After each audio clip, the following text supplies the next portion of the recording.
আসসালামু আলাইকুম। অন্যান্য ধর্মের মতাদর্শী যারা আছেন তাদের প্রতি কৃতজ্ঞতা এবং ভালোবাসা। আজকের যে বিষয় নিয়ে আলোচনা তা থাম্বনেল দেখেই সকলে বুঝে গেছেন। তাই আলোচনা করার আগেই দেখে নিই মৎস্য ও প্রাণী সম্পদ উপদেষ্টা ফরিদা আক্তারের উপদেষ্টা হওয়ার পরের কথাগুলো। ভারতে ইলিশ রপ্তানির অনুমোদনের দায় বাণিজ্য মন্ত্রণালয়ের উপর দিলেন মৎস্য ও প্রাণী সম্পদ উপদেষ্টা ফরিদা আক্তার।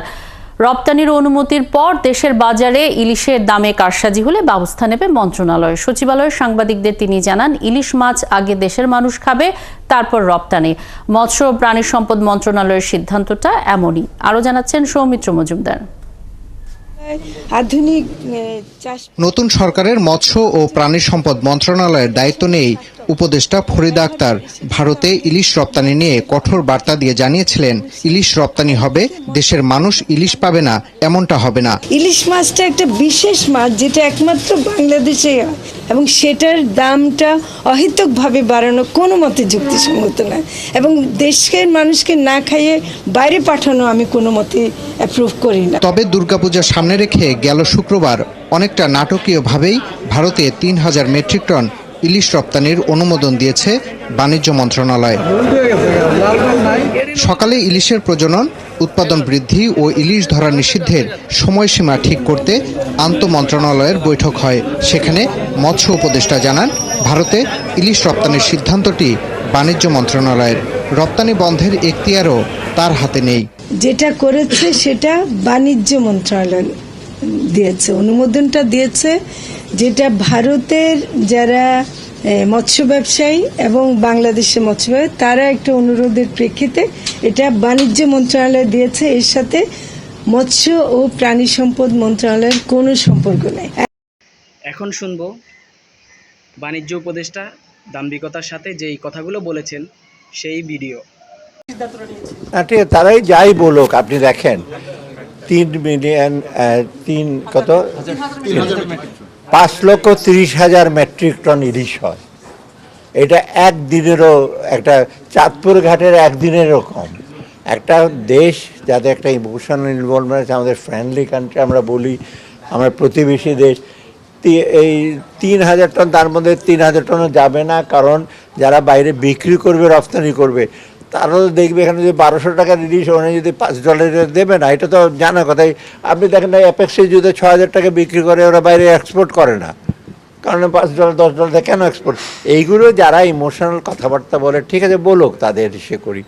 এবং এটা 0.5%ও না, 1%-এর নিচে। তা আমরা কেন একটা ইসেকে ইমোশনাল ইমোশনাল, আমাদের বাণিজ্যিক দিক তো সুবিধা আছে, এক্সপোর্টে ফরেন হিসেবে পাবো তো আমরা কিছু। এমনি চোরাচালান হয়ে চলে যাচ্ছে এদিক সেদিক থেকে, আপনি সেটার কোনো ইসে পাচ্ছেন না। এটা তো অতএব ঠিক আছে, তারা বলুক তাদের, কারণ সব ডিসিশন কিন্তু সবার সাথে করতে হবে এবং এটা আপনার আই ক্যান অ্যাসিওর ইউ অনেক বিবেচনা করে, এবং এটার জন্য আমি বহু বাহাবা পেয়েছি। এটা আমি বলবো না সে বাবা দিয়েছে, বলছে এটা ভালো ডিসিশন। দায়িত্ব মহল থেকে তো স্যার এটা অনেক কিছু বলা হয়েছে যে পাঠানো হবে না। ওই দায়িত্ব মহল একজন বলেছে, আরেকটা আরো বড় দায়িত্ব মহল বলেছে পাঠানো যেতে পারে।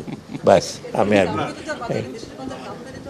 ওটা কোনো, এটা আমি বুঝলাম না। 3,000 টনের মধ্যে ঢাকার চেম্বার যে আছে 200টা ইলিশ, বা তার মধ্যে 200টার বদলে 150টা আসলে 50 টাকার দাম বাড়িয়ে দেবে। দাম তো এমনি বাড়ায় ব্যবসায়ীরা, এটার জন্য দাম বাড়িয়ে দেবে। যাই হোক, এটা আমি মনে করি এটা ডিসিশন হয়েছে, এটা গ্রেটার ইন্টারেস্টে। হ্যাঁ, কিছু লোকের অসুবিধা হতে পারে, বাট আমি মনে করি না এটা একটা বিরাট একটা কিছু ক্ষতিকারক। আমার মনে হয় আরও লং রানে আপনার জন্য একটা পজিটিভ ইস্যু হয়েছে। আমরা প্রতিবেশী হিসেবে থাকতে চাই, কোঅপারেশন চাই, ওরা আমাদের কাছে কেন ওদের পেঁয়াজ আসছে না সস্তা দরে, মানে মানা করে দেন না কেন, পেঁয়াজ খাবেন না? এগুলি তো ইমোশনাল কথাবার্তা বলে লাভ আছে। উপদেষ্টা ফরিদা আক্তার বলেছিলেন, বাংলাদেশের মানুষের চাহিদা পূরণ করবেন। চাহিদা পূরণ করবেন বলতে আমি বোঝাতে চেয়েছি ইলিশের চাহিদা পূরণ করবেন। কিন্তু এখন উনি নিজেই বলেছেন ভারতের যে ইলিশ পাঠাবে তা ওনার আন্ডারে নেই। তাহলে উনি প্রথমে যে আমাদের কথাগুলো বলেছেন সেগুলো কি উনি সিম্পেথি পাওয়ার জন্যই বলেছেন? যদি কথা দিয়ে কথা রাখতে না পারেন তাহলে সেই কথাগুলো উনি বলবেন কেন? আমার ব্যক্তিগত মতামত, উনি যদি না পারেন তাহলে ক্ষমতা যোগ্য ব্যক্তির কাছে হস্তান্তর করুক। আপনারা কমেন্ট বক্সে আপনাদের মতামতগুলো জানিয়ে দিবেন। বাণিজ্য উপদেষ্টা সাধারণ মানুষকে উপহাস করে যে কথাগুলো বলেছেন তা কিন্তু মোটেই আশা করিনি। উনি যে বলেছেন উনি প্রশংসনীয় হয়েছেন, তা আসলে কার কাছে প্রশংসনীয় হয়েছেন সেটা আমরা জানতে চাই। আমি মনে করি অবশ্যই সাধারণ মানুষ ওনাকে প্রশংসা করবে না, কেননা সাধারণ মানুষের ভেতরে ভারত বিদ্বেষী একটা মনোভাব তৈরি হয়ে গিয়েছে। উনি আরও বলেছেন আমরা কেন ভারতের পেঁয়াজ খাচ্ছি। তো আমি বলতে চাই আপনারা এখনও কেন ভারতের পেঁয়াজ আমদানি করা বন্ধ করছেন না? আপনারা ভারতের পেঁয়াজ আমদানি বন্ধ করুন, তাহলে সাধারণ জনগণ তা খাবে না। জনগণ চাইছে ভারতের পেঁয়াজ বাংলাদেশে আমদানি না হোক, কিন্তু আপনারা ভারতের পেঁয়াজ আমদানি করছেন। এবং সাধারণ জনগণ চাচ্ছে বাংলাদেশের ইলিশ ভারতে যাতে রপ্তানি না হয়, কিন্তু আপনারা রপ্তানি করতে সিদ্ধান্ত নিয়েছেন। জনগণের মতামতের কোনো মূল্যায়ন করছেন না।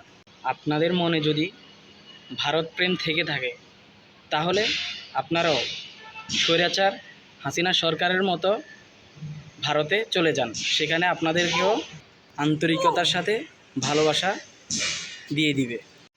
আপনাদের মনে যদি ভারত প্রেম থেকে থাকে তাহলে জনগণ আপনাদেরকেও শক্ত হাতে প্রতিহত করবে।